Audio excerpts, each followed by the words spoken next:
Machte jemand heute eine Umfrage nach dem bekanntesten Titel der deutschen Filmgeschichte, die meisten Stimmen bekäme garantiert dieser.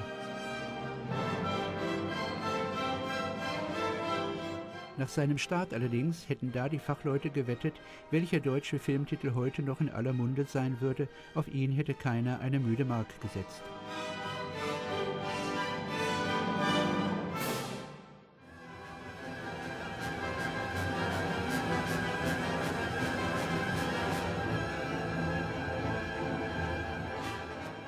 Es scheint, als würde gerade das Widersprüchliche und Ungereimte, das den Film in den 20ern zum Flop werden ließ, seine immer wieder erneuerte Aktualität begründen. Wie kam es? Wie kam der deutsche Film zu Metropolis? Den Aufbruch des deutschen Kinos nach dem Ersten Weltkrieg markiert ein anderer Film. Seine Autoren hatten ihn als Abrechnung mit dem Autokratismus des wilhelminischen Deutschland gemeint.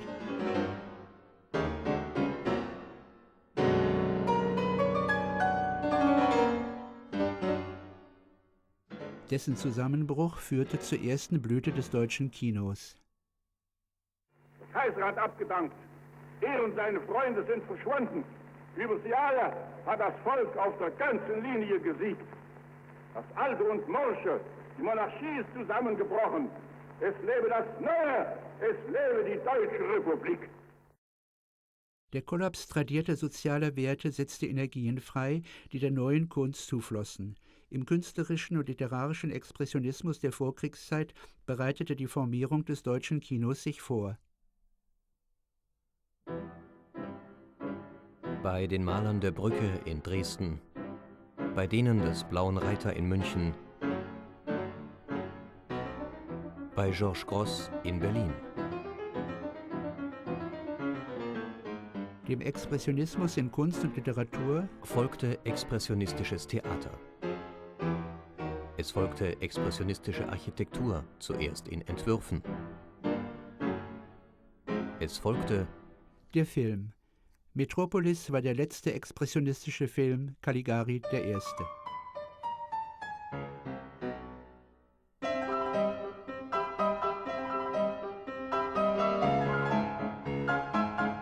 Caligari ist das Werk vor allem der Maler Hermann Warm, Walter Reimann und Walter Röhrig, der Schriftsteller Karl Mayer und Hans Janowitz, der Schauspieler Werner Krauss und Konrad Veidt.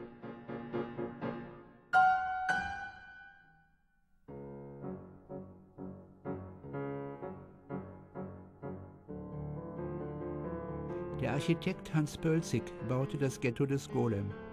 Architekten, Maler, Literaten, Theaterleute zog es mit Macht zum Film. Hier am ehesten schien die Chance zu bestehen, der Trennung von progressiver Elitekunst und reaktionärer Massenunterhaltung entgegenzuwirken.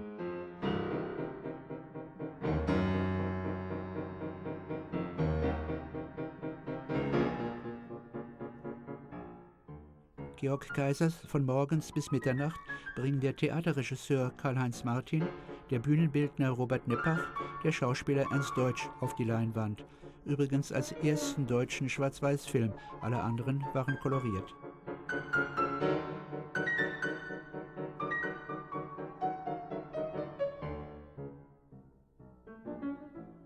Lichtspiel Opus 1, 2, 3 und 4 nennt der Maler Walter Ruttmann seine abstrakten, damals sagte man absoluten Filme.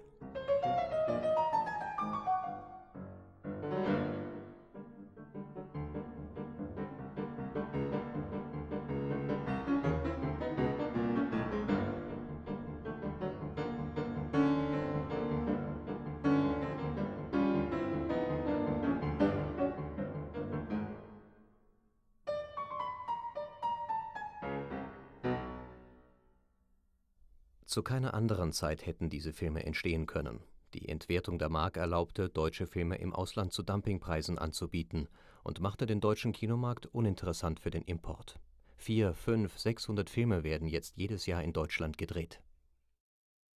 Eine unerhörte Chance für jede Art von Kolportage und von Kunst. Weltgeltung gewinnen zuerst Filme von Ernst Lubitsch.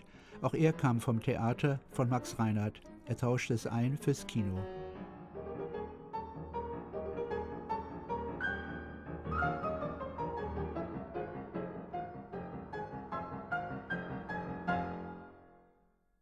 Ein anderer Reinhard-Schüler, vor dem Kriege schon freundschaftlich verbunden, den Expressionisten Friedrich Wilhelm Murnau. Sein Nosferatu begründet neben dem Caligari das Prestige des deutschen Films in der Hauptstadt des Erbfeinds, in Paris.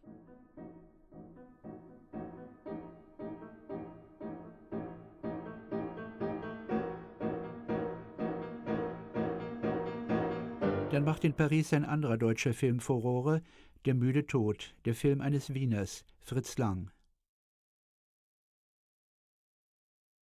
Der Maler Lang begann als Fronturlauber im Ersten Weltkrieg Drehbücher zu schreiben.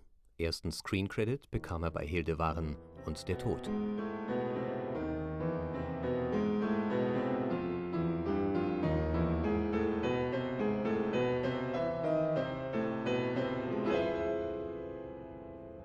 Auch als Schauspieler betätigte Lang sich während eines Genesungsurlaubs.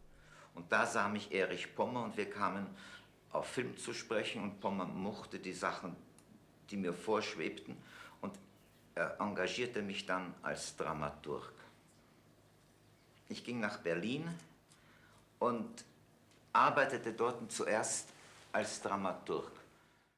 Für Erich Pommers Produktionsfirma Dekla. 7 Filme, zu denen er die Drehbücher geschrieben hat, haben 1919 Premiere.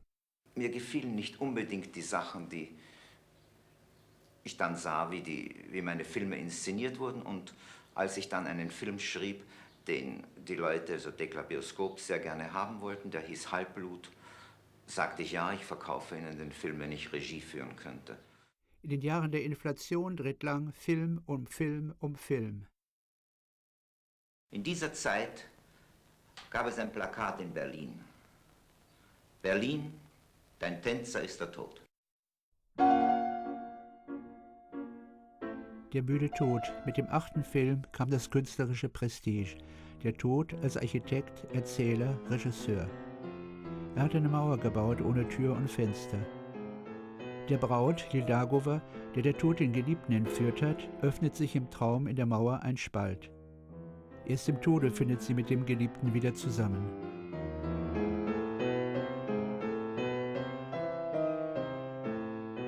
Nach dem Märchen ein Kriminalroman. Dr. Mabuse, der Spieler, ein Bild der Zeit, und Inferno, Menschen der Zeit. Dr. Mabuse ist das Prototyp dieser Zeit. Er ist ein Spieler. Er spielt Karten, er spielt Roulette und er spielt mit Menschen. Er spielt mit ihren Schicksalen.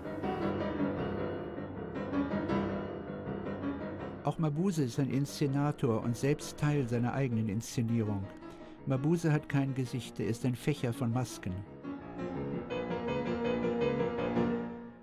Sein Darsteller Rudolf Klein-Rogge war verheiratet mit Thea von Harbou, Drehbuchautorin bei der Dekla.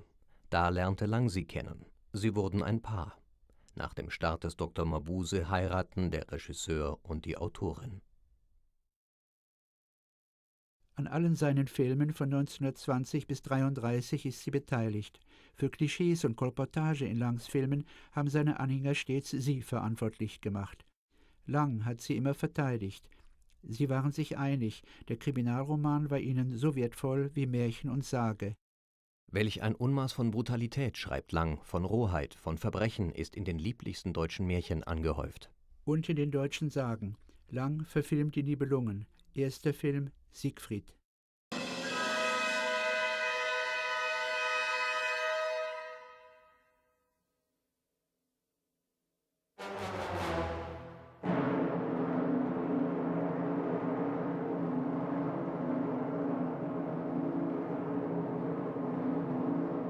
Für sie, schreibt Thea von Harbou, sei das nicht das hohe Lied der Treue, sondern eine Geschichte von Betrug und Verrat, von Mord und Rache, Schuld und Sühne in eherner Verkettung.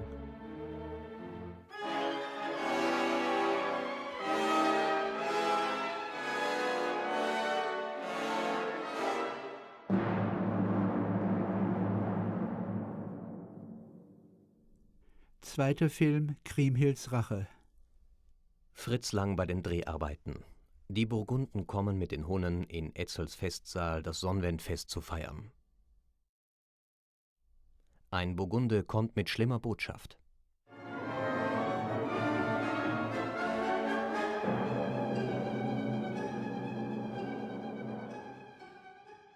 Für Lang wieder ein Architektentraum und Albtraum. Der strengen Ordnung des Hofes von Worms im ersten Teil antworten im zweiten die erdhaften Formen der Hunnensiedlung.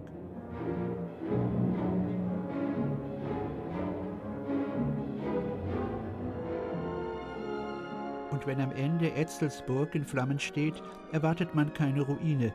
Die Flammen, der Rauch sind selbst bewegte Architektur.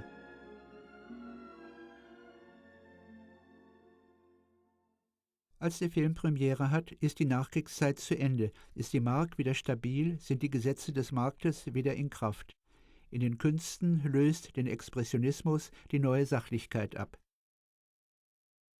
Vorbei auch die Blüte des Inflationskinos, vorbei die Autarkie des deutschen Films. Zur mächtigsten deutschen Produktions- und Verleihfirma ist die Universum Film AG, kurz UFA, arriviert. Doch nun drängt auch Hollywood mit Macht auf den deutschen Markt.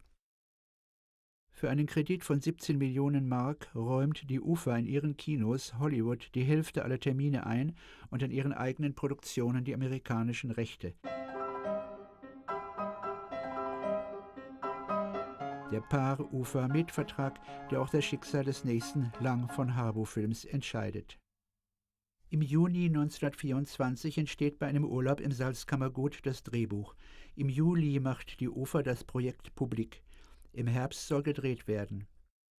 Erst einmal aber fahren Pommer und Lang auf dem Dampfer Deutschland nach Amerika. An Bord auch der Architekt Erich Mendelsohn. Mendelsohn über Lang. Er ist abgesehen von Monokel und ähnlichen Wiener Schmuckingredienzien ein nachdenklicher, tätiger und sicher wagender Mensch. Hafeneinfahrt, schreibt Mendelsohn. Wendungen, Kurven, Raumkatarakt, Raumschlacht, unendlicher Siegesrausch. Eine Erkundigungsfahrt für Optik und Gehirn nennt er seine Reise. Tagsüber füllt sich die Stadt mit Energie. Nachts sprüht sie alles Leben von sich. Im Webnetz der Autolichter, im Lichtruf der Geschäftsreklame, in den Vertikalen der Hochhauslichter. Ein Foto von Lang. Er wird später behaupten, die Idee zu Metropolis sei ihm angesichts der Wolkenkratzer von New York gekommen. Die Gebäude erschienen mir wie ein vertikaler Vorhang, schimmernd und sehr leicht, ein üppiger Bühnenhintergrund, an einem düsteren Himmel aufgehängt, um zu blenden, zu zerstreuen, zu hypnotisieren. Von New York fahren Lang und Pommer weiter nach Hollywood, besuchen Studios, schauen sich Tricktische an, kaufen Kameras. Thea von Harbou schreibt zur selben Zeit ein Roman und Drehbuch. Der Roman erscheint ab August 26 in Fortsetzungen in einer illustrierten, dann in Buchform.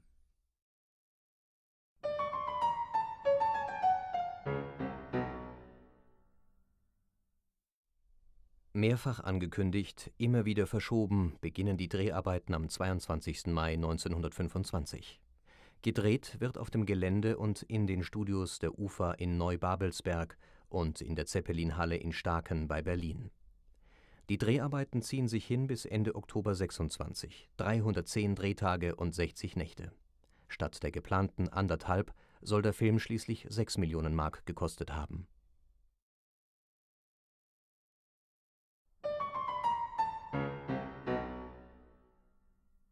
Metropolis beginnt als abstrakter Animationsfilm. Aus Flächen und Linien baut der Titel sich auf, der leitet über zur grafischen Darstellung eines Stadtgebirges. Auf Zeichentrick folgt Modelltrick, darauf Dokumentarfilm. Metropolis, der letzte expressionistische, ist zugleich der erste neusachliche Film.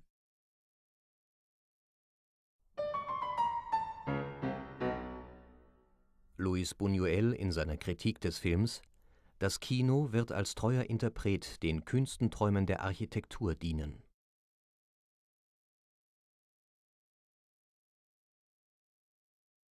Mehrere vertikal angeordnete Viertel lassen sich identifizieren. Die Oberstadt bilden Hochhäuser, dazwischen Auto- und Schienenbahnen und Flugverkehr, gekrönt von dem vielstöckigen neuen Turm Babel. Erich Kettelhut sah in einem ersten Entwurf in ihrem Zentrum den mittelalterlichen Dom, überragt von modernen Hochhäusern. In einem zweiten hat den Platz des Doms der Babelturm eingenommen, dessen oberstes Stockwerk gedacht ist als Flugplatz in Form eines Pentagramms.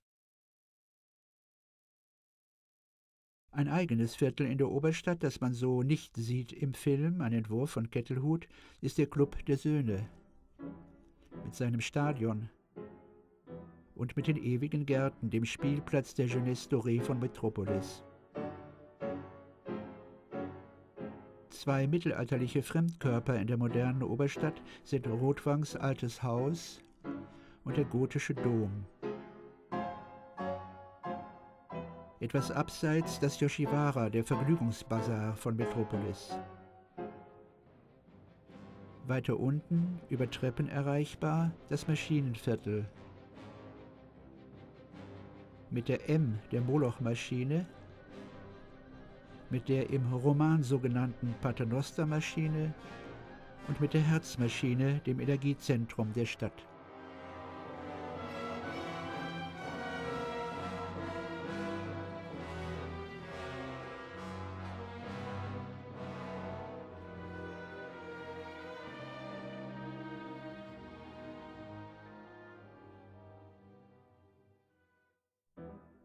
Und noch tiefer, wieder nur durch Treppen, Gänge und Schächte mit den oberen Stockwerken verbunden, die altertümlichen Katakomben, in ihrem Zentrum eine Art Krypta. Aber die Bauten von Metropolis insinuieren gar keine in sich stimmige, geschlossene Welt. Statt dreidimensionaler Bauten, Skizzen einer nicht ausgeführten, nicht einmal zur Ausführung bestimmten, fantastischen, imaginären Architektur. Ich lebe, hat Lang gesagt, durch die Augen.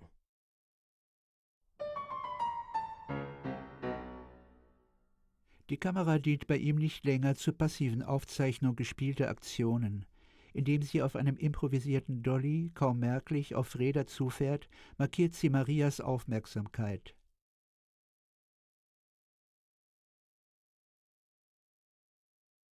Fredas Hand greift nach Marias Schal, die Kamera greift mit. Hinter der Kamera Karl Freund.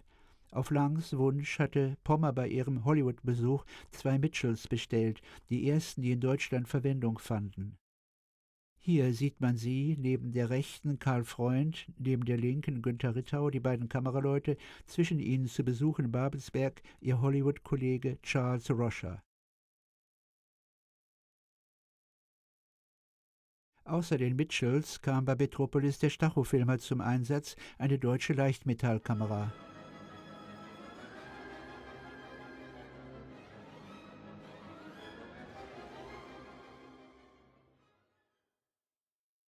Diese Panoramaaufnahme aus der Szene in den ewigen Gärten wurde mit einer Debris aufgenommen. Sie entstand, schreibt Rittau, mit Hilfe eines kleinen Modells in Form eines gemalten Prospektes. Da das Modell infolge seiner Kleinheit aus allernächster Nähe fotografiert wurde, durfte die Kamera nicht bewegt werden. Es wurde also das Modell vor der Kamera vorbei bewegt. Die Kamera, die Debris vor dem Modell, mit Rittau links und Erich Kettelhut, der das Reliefbild gestaltet hat. Das Sehen mit Apparaten thematisiert die Szene mit dem Fernsehtelefon. Sehen und Zeigen gehen ineinander auf. Rittau: Ein interessantes Problem. Es wurde gelöst, indem das Bild des Werkmeisters Groth von rückwärts durch einen Projektionsapparat auf die Mattscheibe des Fernsehers projiziert wurde und dieser nun von vorn durch eine Kamera aufgenommen wurde. Projektionsapparat und Kamera waren durch Wellen miteinander verbunden, so dass beide mit gleicher Geschwindigkeit arbeiteten.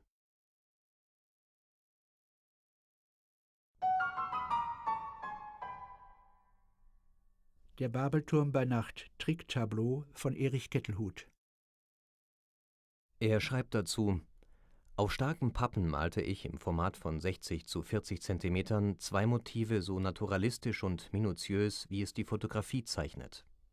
Meine Tonskala reichte von reinem Schwarz bis zu mittlerem Grau, Nur die ständig unverändert bleibenden, erleuchteten Fenster erhielten hellere Farbentöne. Wollte ich einen Scheinwerferstrahl über eine Hauswand streichen lassen, musste ich von der einen Seite des Lichtscheins so viele Millimeter fortwischen, wie ich auf der anderen Seite hinzumalte. Dann wurde das Bild belichtet und der Vorgang wiederholte sich, bis der Lichtschein aus dem Bildfeld verschwand. Demnach musste ich ca. 1000 Einzelbilder anfertigen. 25 Einzelbilder für jede Filmsekunde.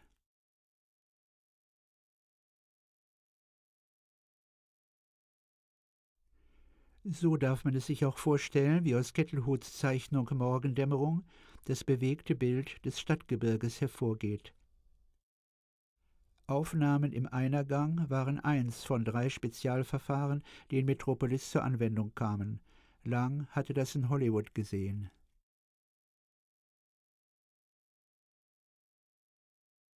Der Dekor der großen Geschäftsstraße kombinierte zwei- und dreidimensionale Darstellung, ein Reliefmodell mit gemaltem Hintergrund, die Bauten im Vordergrund 1:16 im Verhältnis zur simulierten Höhe, der gemalte neue Turm Babel im Hintergrund im Verhältnis 1:100, 3,50 Meter für 350.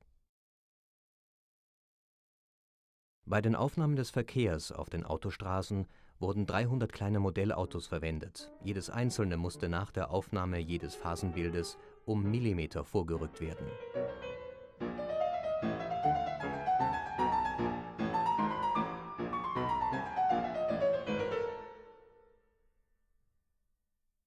Wie verwandelte sich die M-Maschine in den Moloch? Mittels einer Kombination von Schifftan-Verfahren und Schiebespiegel, schreibt Kettelhut, wurde der gegenüber der Maschine errichtete Moloch-Kopf von oben nach unten erscheinend in die Maschine eingeblendet. Das Schifftan-Spiegeltrickverfahren, das zweite in Metropolis verwendete Spezialverfahren.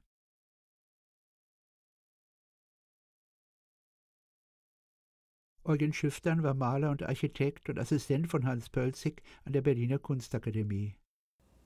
Ich bin zum Film gekommen, eigentlich durch das Verfahren, weil mich das Bild in der Bewegung sehr interessiert hat. Damals hatte man bloß stillstehende Bilder und nicht das Bild in der Tiefe. Das ist ein Hauptteil meines Verfahrens, weil der Spiegel in der Tiefe gebraucht wird. Schiftans Spiegeltrickverfahren erlaubt die Kombination von Modellen und realen Dekors. Zwischen Modellbauten sieht man hier auf der Straße unten die Menge bei der Verfolgung Marias real.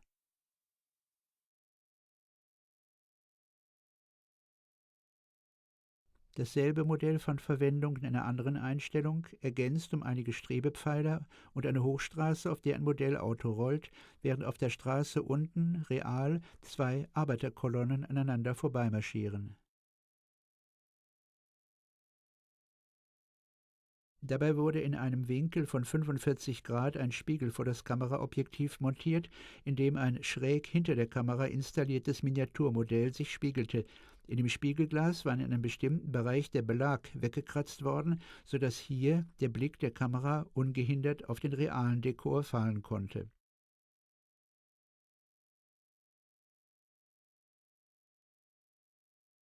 Bei den Bauten um den zentralen Platz der Arbeiterstadt sind die unteren Stockwerke vollmaßstäblich ausgeführt, die oberen sind eingespiegeltes Modell. Im Stadion der Söhne sind die Bahn und der untere Teil der Mauer 10 Meter hoch, real. Der Bereich darüber mit den Strebepfeilern und der Kuppelbau im Hintergrund sind eingespiegeltes Modell, ein Zwanzigstel der simulierten Größe. In Rothwangs Haus das Denkmal der Hehl. Der Kopf war ein 60 cm großes Modell, das eingespiegelt wurde über den Sockel mit dem Halsansatz, der beim Gegenschuss Rothwang an dem Denkmal vorbei geisternd als Podest für Crew und Kamera diente. Das dritte bei Metropolis eingesetzte Spezialverfahren, Mehrfachbelichtung, nicht durch nachträgliches Übereinanderkopieren im Labor, sondern bei der Aufnahme in der Kamera auf dem mehrfach zurückgewickelten Filmstreifen. Günter Ritter, der hat mir auch in Metropolis unendlich geholfen. Und vor allem bei der Erschaffung des künstlichen Menschen, wo ein Mensch aus einem Robot geschaffen wird, aus einem metallenen Robot. Und er hat das so großartig gelöst, dass man mich heute in Amerika noch fragt, wie habt ihr das eigentlich gemacht? Bis zu 30 Mal wurde dasselbe Stück negativ belichtet. Zuerst fotografierten wir den Maschinenmenschen auf dem Sockel. Dann wurde die Figur durch eine schwarze Silhouette ersetzt und um sie herum 2 kreisrund gebogene Neonlichter in Röhren aus Pergamentpapier wiederholt rauf und runter gefahren, mittels einer Art Fahrstuhl, aufgenommen durch eine Glasplatte, auf der eine dünne Fettschicht verstrichen war. Zuletzt wurden ohne die Fettglasscheibe die elektrischen Entladungen und Lichtbögen aufgenommen. Aus Dekor ist Architektur geworden, sagt Buñuel, Kostüm und Maske werden zu Werken der Plastik.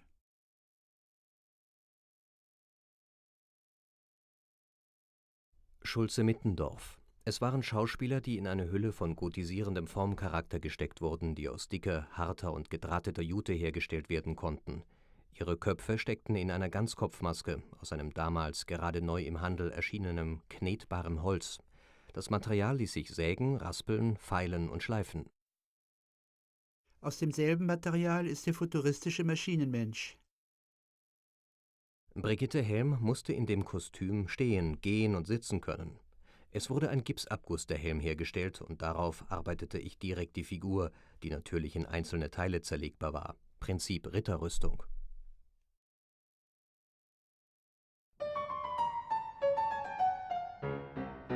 Die Metropolis Musik entstand, ein Sonderfall zu dieser Zeit, schon während der Dreharbeiten. Huppertz hatte für lang schon die Nibelungenmusik geschrieben. Am häufigsten treten in der Metropolis-Musik Leitmotive auf, die Figuren und Figurengruppen, aber auch inhaltlichen Momenten zugeordnet sind, beispielsweise das vom Komponisten sogenannte Motiv des Sinnspruches.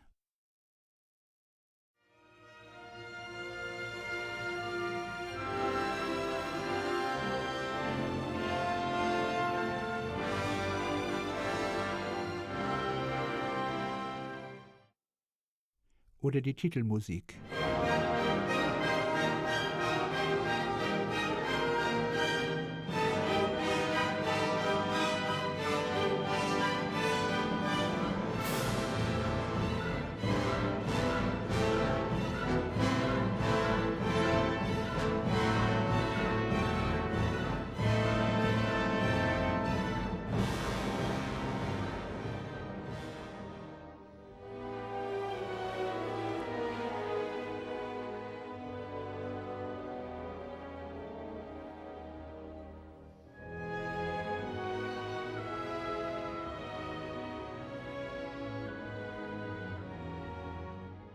Mechanisch-rhythmische Ostinato-Figuren begleiten die Maschinenszenen.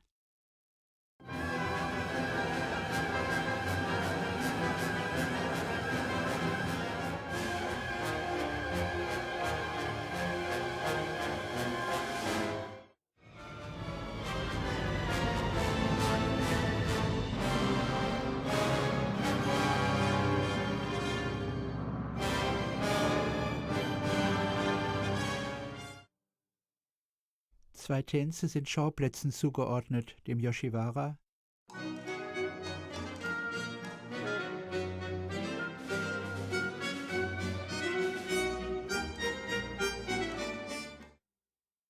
den ewigen Gärten.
Nach der glanzvollen Premiere im Uferpalast am Zoo läuft der Film in einem 600-Platz-Kino, dessen Fassade versilbert und mit einem goldenen Gong geschmückt ist.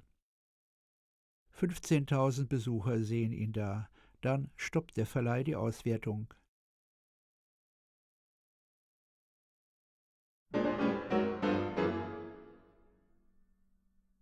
Beim Neustart, ein halbes Jahr später, ist der Film, dem Beispiel der amerikanischen Fassung folgend, um ein Viertel gekürzt. Die Paramount hatte den Bühnenautor Channing Pollock mit der Bearbeitung beauftragt. Über das Motiv der künstlichen Frau, in der Rotwang die tote Geliebte zu neuem Leben erwecken will, macht er sich in seiner Autobiografie lustig.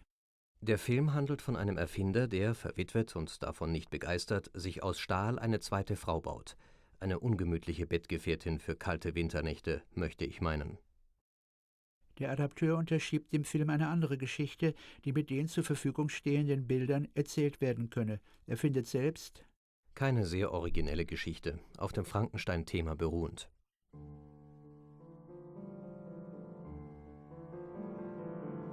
Pollock macht den Rivalen zum getreuen Athlaten Fredersens, den er Masterman nennt. 30 Jahre hat Rotwang daran gearbeitet, Mastermans großen Traum zu verwirklichen, den Traum nicht nur aus Menschen Maschinen, sondern Menschen aus Maschinen machen zu lassen.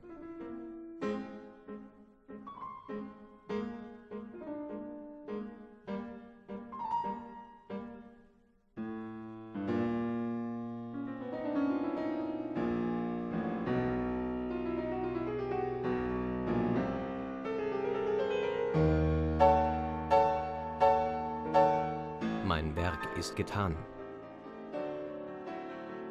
Jetzt kommen wir ohne Menschen aus. Unklar nur, warum er dabei so tobt. Eine Maschine, die aussehen kann wie ein Mann oder eine Frau, aber nie müde wird, nie einen Fehler macht.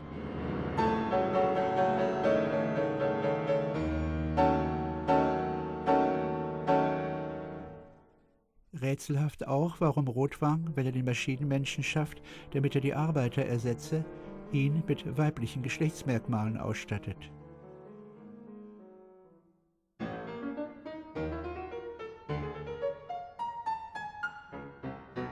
Woher wissen wir, wie diese Szene in der Premierenfassung ausgesehen hat? Eine Quelle ist die Partitur von Huppertz, genauer die Direktionsstimme für Klavier.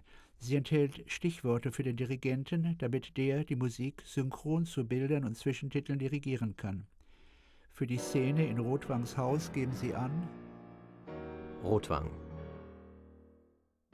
Diener kommt. Da steht in der Paramount-Fassung John Masterman. Aber dann Vorhang auf. Dazu und zu den weiteren Stichworten fehlen in den überlieferten Fassungen die Bilder.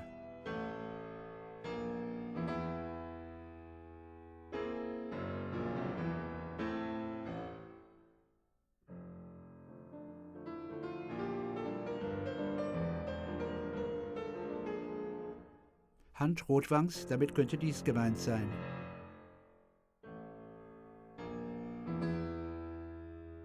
Willst du sie sehen? Wendeltreppe, das kennen wir wieder.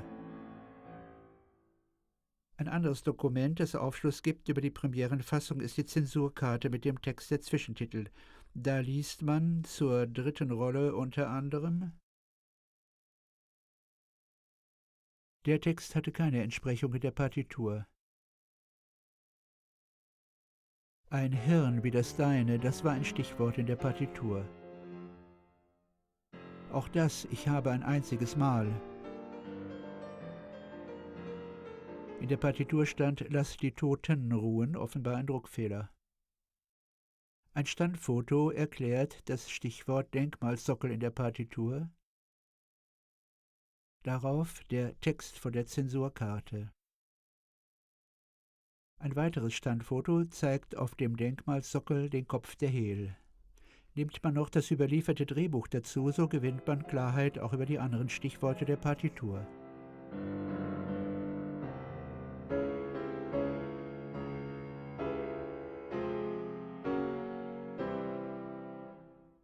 Das erklärt das Stichwort Vorhang auf. Fredersen nahe heißt es in der Partitur. Den Text der Zwischentitel kennen wir aus der Zensurkarte. Wie sie ausgesehen haben, verrät uns ein Torso der gekürzten Fassung. So können wir uns die Sequenz vorstellen.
Der Fehlschlag von Metropolis, aber auch andere, nötigt die UFA, sich an den Shell-Konzern des Nationalisten Hugenberg zu binden. Lang gründet eine eigene Firma, die seine letzten beiden Stummfilme produziert. Der erste, Spione, ein Thriller auf der Linie des Dr. Mabuse, wieder mit Klein Rogge. Der zweite, Die Frau im Mond, Science Fiction, diesmal in Reinkultur, keine Mischung mit anderen Genres wie Metropolis. Eine Mondreise, das hatte von Harbaut schon für Metropolis vorgesehen. Freda und Maria sollten die Erde verlassen und in einem Raumschiff ins Weltall fliegen.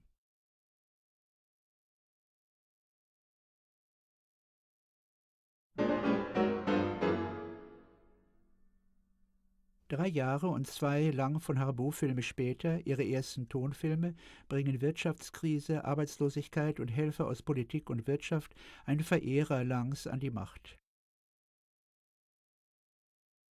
Hitler habe, erzählt Lang, Joseph Goebbels, seinem Propagandachef, nach einem Besuch von Metropolis gesagt, dessen Regisseur solle ihm den nationalsozialistischen Film schaffen. Reichsminister für Wirtschaft und Ernährung, UFA-Chef Hugenberg. Die Nazis verbieten zwar M und den neuen Mabuse-Film, machen ihrem Regisseur aber Avancen. So will Lang später sich erinnern: 1933. Es muss im März oder Anfang April gewesen sein. Goebbels bot mir die Führerschaft des deutschen Films an. Dann ging ich am selben Abend nach Paris. Ich wollte nicht mehr nach Deutschland zurückkommen. Und von Paris nach 3/4 Jahren nach Amerika. In Hollywood inszenierte Lang 21 Filme. Für MGM, Paramount, Sandfox, Universal, Columbia. Selten mehr als 2 Filme nacheinander für dieselbe Firma. Dann noch 3 wieder in Deutschland, den letzten 1960, Die 1000 Augen des Dr. Mabuse.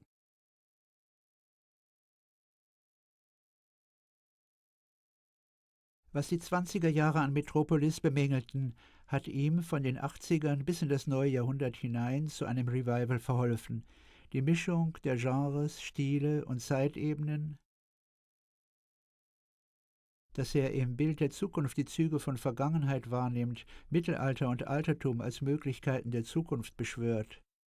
dass er die Stadt der Zukunft nicht planvoll in die Weite sich ausdehnen, sondern auf kleinem Raum wild in die Höhe wuchern lässt, dass er politische und wirtschaftliche Macht autoritär in einer Hand vereint sieht und nicht in liberaler Konkurrenz, die Megastadt als Firmenimperium, dass er Zusammenhänge behauptet zwischen Wissenschaft und Magie, Aufklärung und Mythos, dass er einen Mann davon träumen lässt, sich ein geliebtes Wesen, das das Schicksal ihm geraubt hat, als Replikanten neu zu erschaffen, dass er von der Lage der Arbeiter kein aktuell realistisches, sondern ein eher am Frühkapitalismus orientiertes, metaphorisches Bild zeichnet, dass er überhaupt lieber Gleichnisse, Metaphern, Allegorien bemüht, statt auf sinnliche Wahrnehmung und rationale Analyse zu vertrauen, dass er zur Behebung der Klassengegensätze nichts Besseres anzubieten weiß als den Appell an den guten Willen der Sozialpartner.